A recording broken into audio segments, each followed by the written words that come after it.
제가 이제 제일 먼저 소개해드릴 분은 40대 여성이신데 살이 찌고 체격이 커요. 그리고 입도 크고 볼, 눈두덩이 뭐 이런 데가 살이 좀 많이 붙어 있어요. 어떻게 생겼어요? 부잣집 맏며느리처럼 생기신 분이에요. 근데 평소에 입맛이 아주 좋아서 과식을 많이 하시고 그다음에 자극이 강한 음식을 좋아하세요. 근데 이분이 이제 최근 들어서 명치가 답답하고 아프고 그래서 이제 트림도 하면은 또 신물이 오르고 변비도 있으면서 배가 빵빵하고 속이 편치가 않아요. 그러고 이제 목이 따갑고 아파서 병원에 가니까 역류성 식도염이다 해갖고 이제 2달 약을 먹었는데 약 드실 동안은 좀 편안하셨는데 2달 지나니까 또 불편해지셨어요. 그러면서 지금은 더 심해져서 여기 목 있는 데서 가슴까지가 막 쓰리고 따갑고 이제 아프고 그러시는 거죠. 그리고 이제 이분의 문제점은 속은 이렇게 불편한데 음식을 자꾸 땡겨서 다 드시는 거예요. 그러니 참 이제 힘들죠. 이런 분들은 치료가. 이렇게 이제 생긴 모습이 이런 분들은 선천적으로 위장 기능을 튼튼하게 타고난 분이다 이렇게 볼 수 있어요. 그리고 미각이 발달해 있어요. 이런 분들. 그러니까 이런 분들이 맛있다 그러면 진짜 맛있는 거예요. 근데 이분의 문제점은요. 맛이 없어도 잘 먹어요. 그러니까 자꾸 이제 위장 기능은 더 힘들어지시는 거죠. 진맥을 했더니 위장에 이제 열이 많이 쌓이고 담음이 많이 있는 이런 이제 맥이 나왔습니다.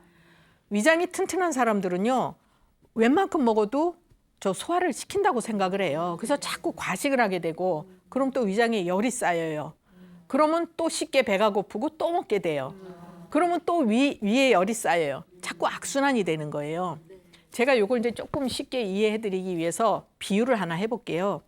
우리 위를 후라이팬이라고 한번 생각을 해보세요.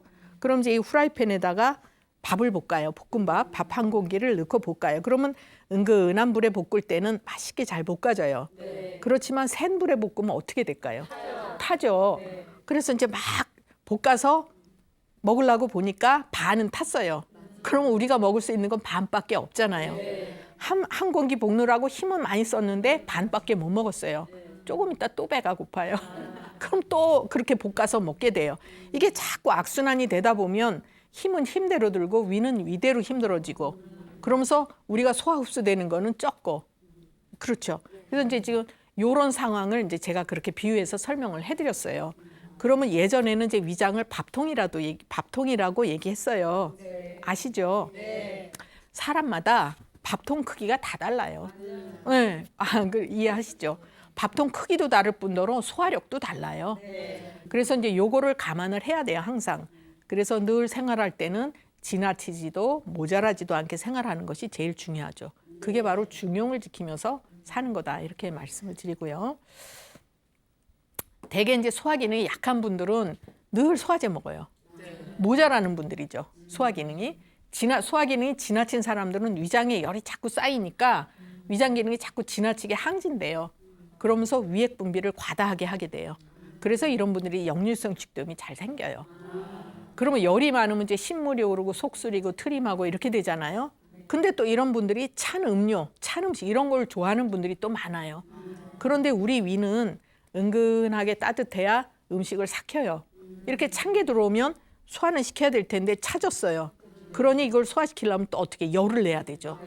그러다 보면 또 이제 이렇게 열을 내고 무리를 해서 위염이라든지 역류성 식도염, 또 예민한 사람들은 위궤양 이런 쪽으로 이제 발전할 수가 있는 거죠.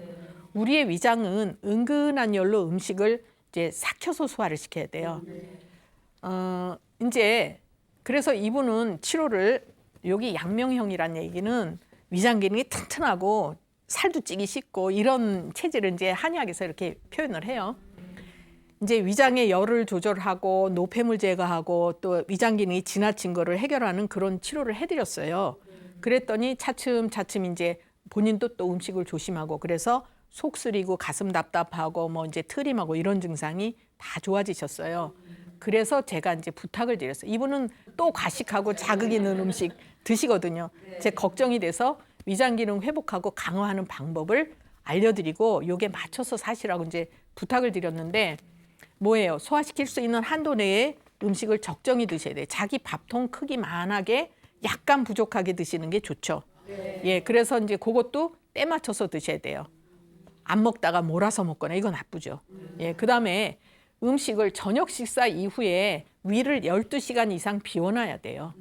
위도 충분히 쉬어야 이제 다음에 아침에 일을 할 수가 있는데 밤 늦은 시간에 야식 먹고 이러면은 망가지죠, 위가. 그다음에 이제 소화된 후에 들어누워서 잠을 자야 되는데 과식을 하면요. 배가 부르니까 밥 먹고 바로 누워요. 그러면 자꾸 식적이 쌓이게 돼 있어요.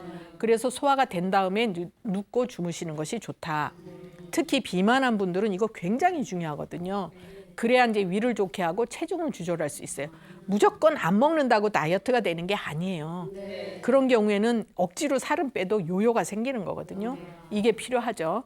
그리고 이제 인스턴트, 기름진 음식, 자극이 강한 거 이런 것들은 조심을 하셔야 되는 것이 이런 거 먹으면 자꾸 과식을 하게 돼요. 입맛이 땡겨요.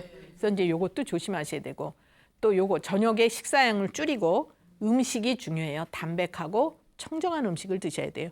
요새 이제 감미료 인공 감미료 많이 넣지 뭐 이런 이제 입맛에만 좋게 하는 조미료 이런 거 많이 넣으면은 입에선 좋지만 몸에는 이제 해로운 거다 이렇게 볼 수 있죠. 그래서 이분이 치료가 이제 잘 되셨는데 나중에 아주 이제 즐겁게 오셔가지고는 저한테 막 고마워하셨어요. 왜 고마워하셨을까요? 살이 빠졌어요.